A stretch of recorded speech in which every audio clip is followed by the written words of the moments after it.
C'est un rituel. Toutes les semaines, Aurore et Emmanuel font leur marché auprès de producteurs locaux alsaciens.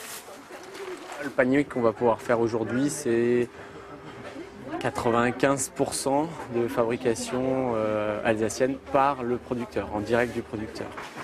Ce couple, original ou pionnier, c'est selon, mange local et vie made in France de la tête aux pieds. Un polo comme ça coûte moins cher qu'un polo où il y a une grande bouche et un animal vert, alors qu'il est totalement développé en France. Ça, c'est des petits boutons en buis véritable du Jura.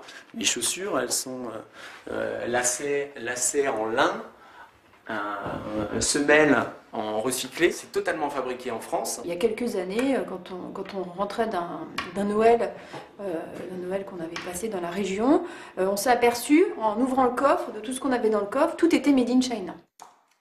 Alors cette année, pour aller jusqu'au bout de leur logique, Aurore et Emmanuel ont décidé d'offrir des cadeaux 100% français. J'ai acheté des petits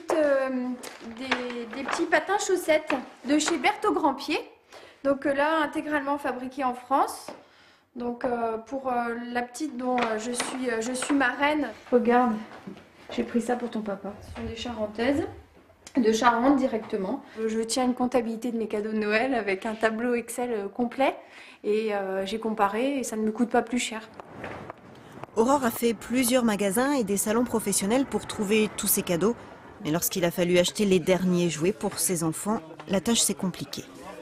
Avoir du complètement made in France, c'est pas forcément facile. Par contre, on a beaucoup d'éditeurs français, beaucoup d'auteurs français. Donc forcément, pour moi, c'est un peu plus facile si je pars là-dessus que vraiment sur du made in France. Alors moi, je vous arrête tout de suite. Je veux que du made in France. Vous voulez que du made in France? Parce que c'est très facile d'avoir un éditeur français qui va faire fabriquer en Chine.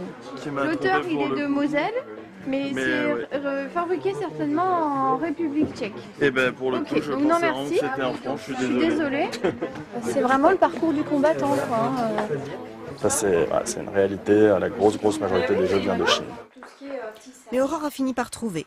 Tous les cadeaux seront bien français. Ils seront déposés sous le sapin venu des Vosges, décorés avec des sacs en tissu de la dernière fabrique d'Alsace.